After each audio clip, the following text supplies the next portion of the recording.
Amoureux du voyage, van life et photo, bienvenue à toi et aux autres aussi. Aujourd'hui, on parle photo. Comme tu le sais, je pars voyager à travers l'Europe et je vais te parler du matériel que j'ai choisi et surtout pourquoi. On y va!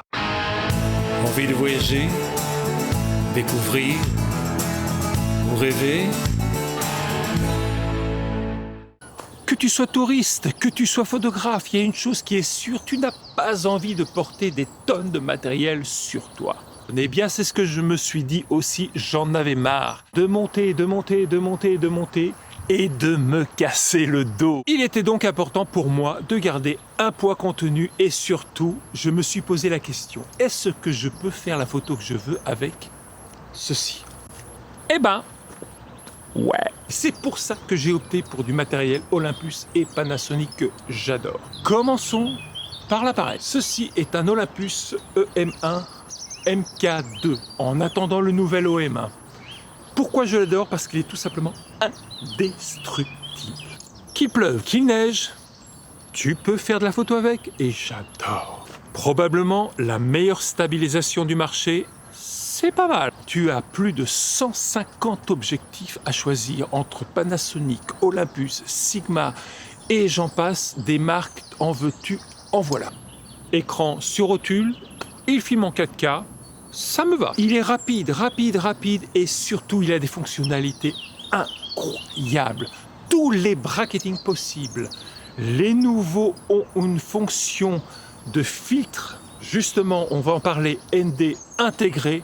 Bref, c'est superbe. J'adore les poses longues. Et quand tu vois les photos se développer et que tu n'as pas à appuyer un chronomètre, le commencer, le démarrer, c'est pas mal.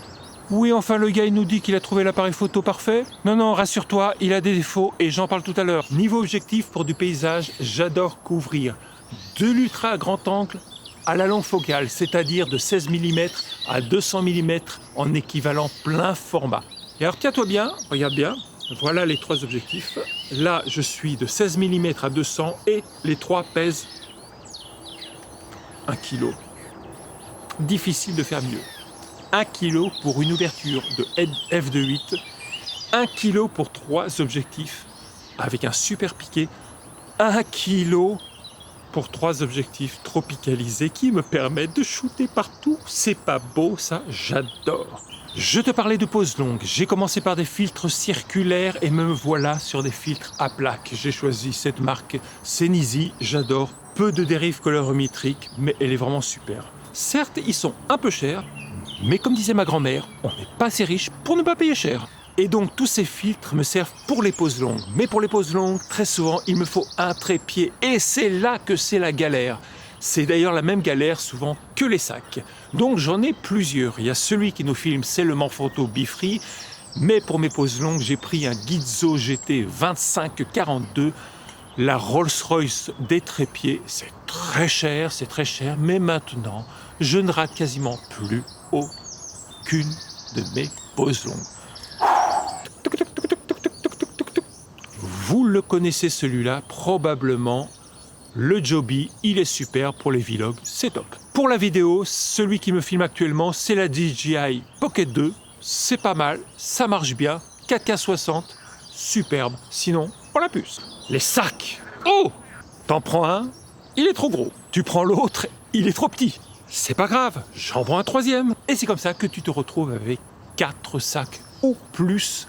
Tu te retrouves donc avec 4 sacs et celui que je préfère, c'est le Mindshift 26 litres Backlight. Il est super. Je mets mon appareil là, 3 objectifs, le drone qui est là, la DJI, les filtres, bref, les accessoires, tout est là, tout fonctionne bien, il est confortable, j'adore. Ouais, alors le gars, il nous disait qu'il a trouvé l'appareil parfait, c'est ça? Non, je te rassure, il est loin d'être parfait. Déjà, comme le capteur est plus petit, tu as en gros 2 stops de différence au niveau des ISO et 2 stops de différence au niveau de la plage dynamique. Et avec celui-là, à 1600, tu as autant de bruit qu'un plein format à 6400. Il y a également un autre inconvénient à la même ouverture, imaginons f2.8, tu as plus de choses qui sont nettes. Mais donc les fameux flous sur les portraits, tu peux les avoir, mais c'est un peu plus compliqué. Ceci dit, tu vas voir comme quoi tout est une histoire de compromis. Moi, ça m'arrange bien, cette profondeur de champ plus importante. Tout simplement parce que quand tu fais du paysage, tu veux un maximum de profondeur de champ. Et donc, ce type d'appareil te permet d'en avoir, tout simplement. Enfin, en photo, tout est une histoire de compromis. Car mauvaise nouvelle, l'appareil photo parfait n'existe pas. Voilà, j'ai fait un petit tour d'horizon du matériel que je vais prendre. Je ne dis pas que c'est le meilleur. En tout cas, moi, il me convient.